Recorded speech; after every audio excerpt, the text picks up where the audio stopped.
Praise God. Okay. Papakilala ko sa inyo ang ating guest para babasahin ko ito para lalo niyo siyang makilala, ha? Listen. Ako kasi I am aliw na aliw ako sa taong ito. Kaya gusto ko rin kayong maaliw. Kaya ito, ha?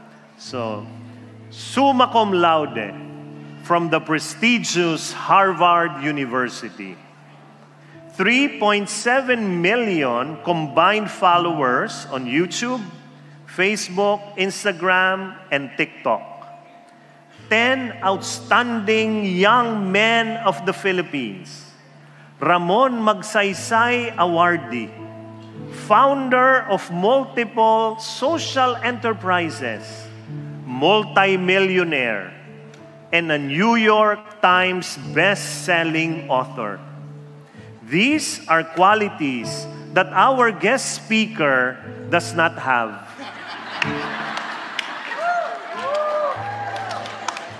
Hindi pa siya yon.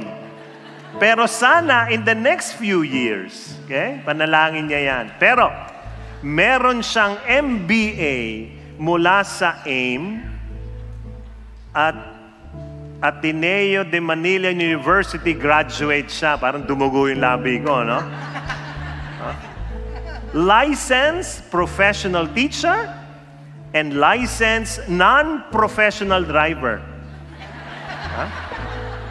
If that counts, ha? Minsan, nakakatawa. Minsan, hindi. Pero, love na love niya ang sisig at kare-kare. So, ito yung pangalan niya. Tapos, after his name, may mga title. Di ba? Ganun tayo. Pag doktor ka, may MD kaya. Ito ang mga title after his name. LPT, MBA, LTO. Ha? Let us welcome on stage Mr. Romar Chuka.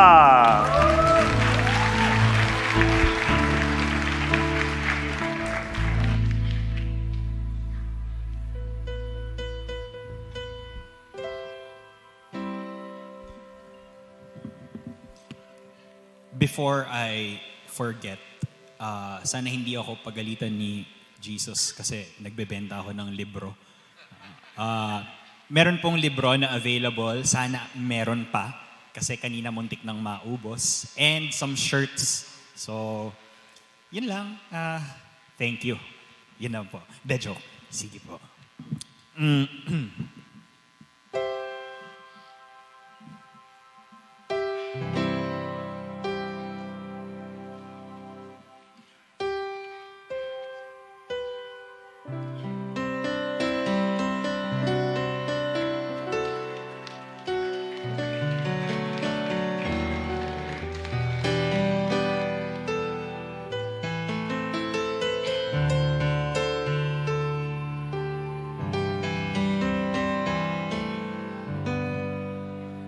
Labis na naiinip, nayaya mo sa bawat saglit.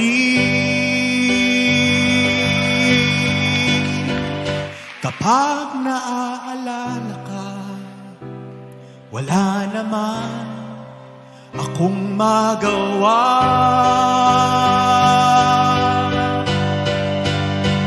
Umuwi ka na, baby. Di na ako sanay nang wala ka. Mahirap ang mag-isa. At sa gabi hinahanap-hanap kita. Hanggang kailan ako maghihintay na makasama kang muli sa buhay kong puno ng paghirap. At tanging ikaw lang ang pumapawi sa mga luha at naglalagay ng ngiti sa mga labi. Ikaw ang aking tanging yaman na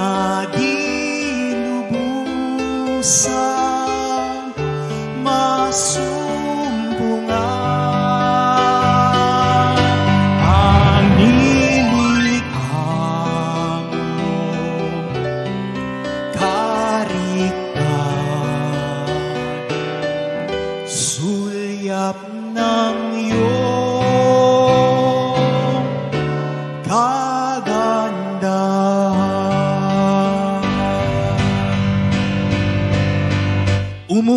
na, baby. Umuwi ka na, baby. Umuwi ka na, baby. Umuwi ka na, baby. Umuwi ka na, baby. Umuwi ka na, baby.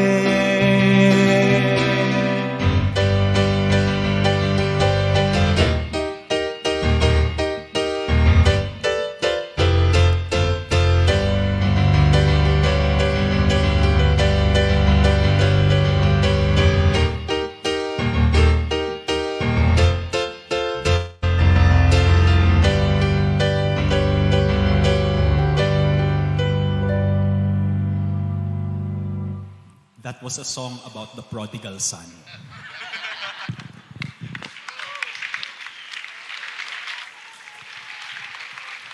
Salamat po.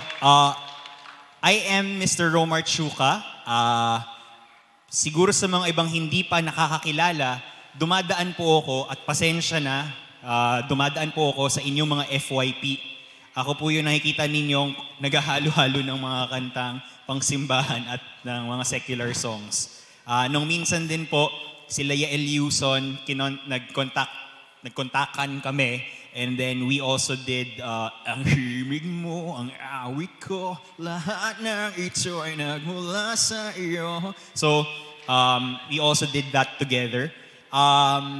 But aside from, people do know me as the Catholic comedian, but I'm not the only Catholic comedian. I'm on Facebook, on TikTok, on Instagram, at kung saan-saan pa.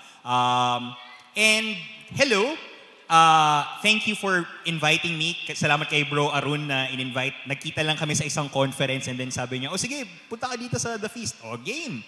So, what I do is, I'm also a very social justice person. I work 50% of my time in Bukidnon. So, shout out diha sa mga tanan ng mga Bisaya. Diha, so, kabalo ko mag-Bisaya. Maaram bihapon ako magwinaray-waray kung may mga waray from Leyte because my parents come from there.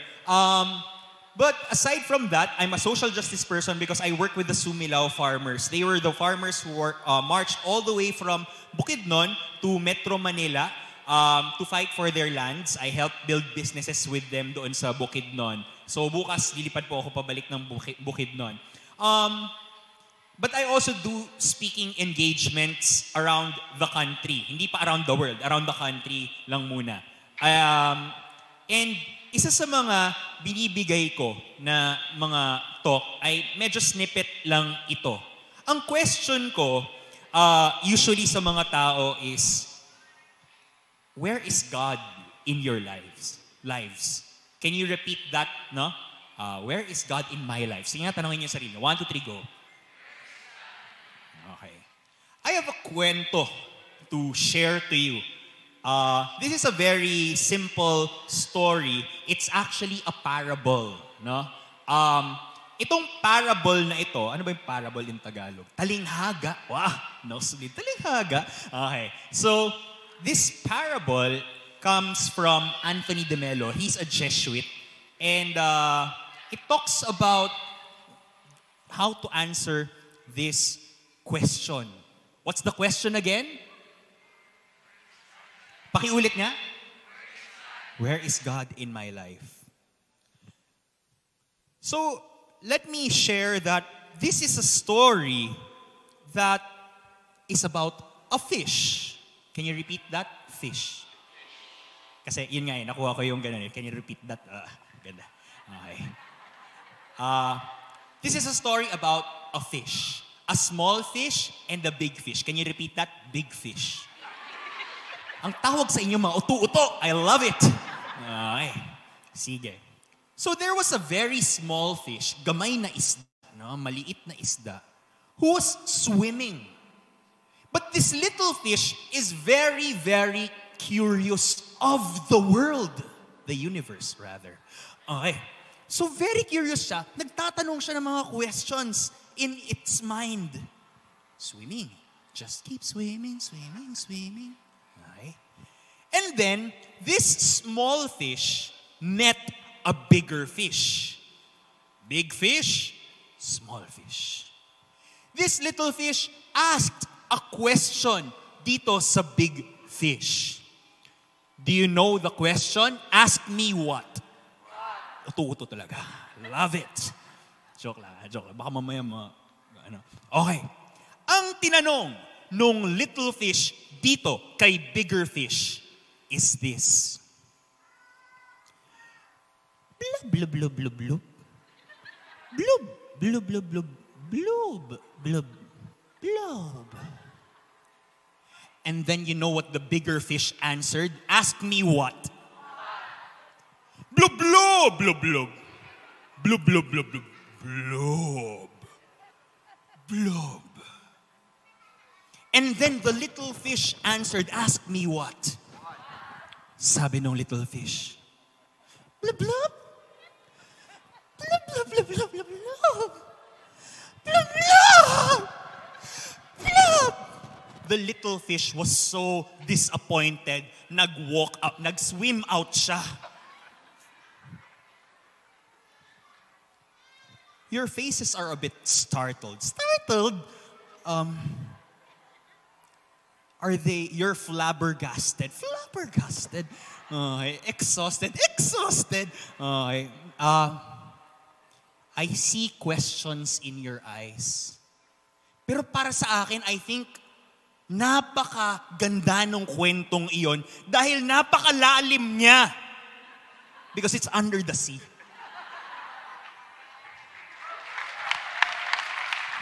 Pero, when I give this talk, people say, alam mo, Bro Romar, na pinaka-natamaan ako doon sa ikalawang blub nung bigger fish. Ang lalim, blub! With feelings talaga. But I guess for people like some of people here who don't understand fish talk, let me translate it to you. So I just wasted your time. Once upon a time, in a faraway land, sea, there lived a small fish. This small fish was so curious, asked the bigger fish, tinanong nung small fish, ask me what? What? Okay na yan. Sige. Excuse me, said the little fish, but can you tell me where to find this thing that they call the ocean? Can you repeat that? The ocean. And then the bigger fish responded, the ocean is the thing that you are in right now. Huh? Blah, blah, blah, blah. But this is just water. What I'm looking for is the ocean, as the little fish disappointedly swam out. My question with you, kanina, was, where is God in our life? In your lives, in my life. And I think I can borrow from the words of Saint Ignatius of Loyola himself. The founder of the Jesuits, he said, we find God in all things. And perhaps for me, I find God in the social justice work that I do. I find God in the people that I meet every day, in the pogi and magaganda people like you, me, okay? Or in everyone. And perhaps for me, I also find God in the music that I play. So, thus, let me share to you some more music for the next 7 hours. Okay? Kinabahan yung mga tao. This song that I'd like to share to you was composed by Father Arnel Aquino of the Society of Jesus. It's entitled My Heart's Thanksgiving. It's giving, no? So I will share this song to you, and if you know the song, kindly do sing along. Wow, thank you for that. Gusto ko yun, bigla na yun. Anyway.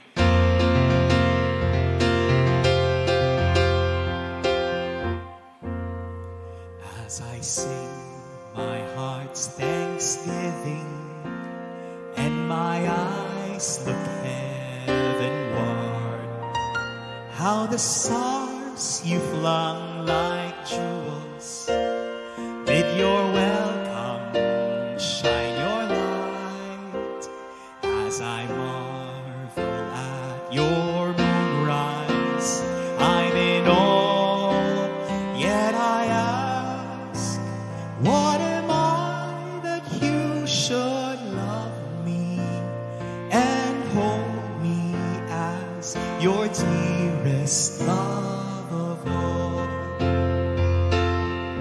Drop everything now. Meet me in the pouring rain. Kiss me on the sidewalk. Take away the pain. 'Cause I see sparks fly whenever you smile. As I sing my heart's thanksgiving and my eyes look heavenward. How the stars you flung like jewels bid your welcome, shine your light. She wears short skirts, I wear t-shirt. She's cheer captain and I'm on the bleachers, dreaming about the day when you wake up and find that what you're looking for has been here the whole time. As I sing my heart's thanksgiving and my eyes look heavenward. How the stars you flung like jewels bid your welcome, shine your light. If you could see that I'm the one who understands, you've been here all along, so why can't you see you belong with me? Standing by and waiting at your back door all this time. How could you not know, baby? You belong with God.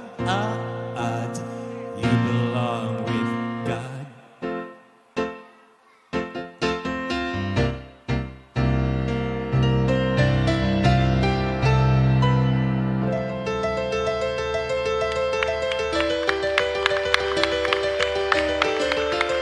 Ooh, yeah, yeah, yeah. Ooh, yeah, yeah, yeah. Yeah, yeah, yeah, yeah. Some people live for the fortune. Some people live just for the fame. Some people live for the power, yeah, yeah, yeah, yeah. Some people live just to play the game. Sa'yo lamang ang puso ko. Sa'yo lamang ang buhay ko.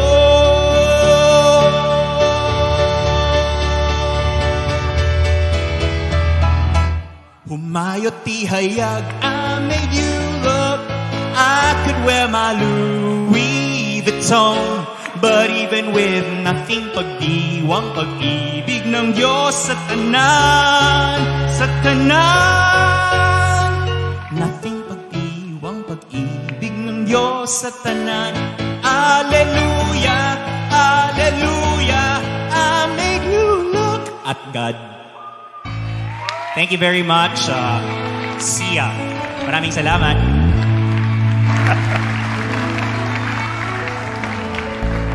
Sabi ko sa inyo. Thank you. Thank you, Romar. Isa lang masasabi ko sa iyo. Blah, blah, blah, blah, blah, blah. Did you enjoy that? Did you enjoy? So imagine nyo, nag-i-enjoy ako. Panoorin siya sa TikTok, sa Reels, pati itong libro. First page pa lang. Pagbukas mo pa lang ng ganyan, yung unang-una niya, matatawa na kayo. So please buy the books, and this is also for ministry. And follow him as well. So picturean nyo kami, wacky speaker and tuloy comedian on one stage. Grabe, ha? Kami yung mga isda dito. Let's give a big hand again. Thank you.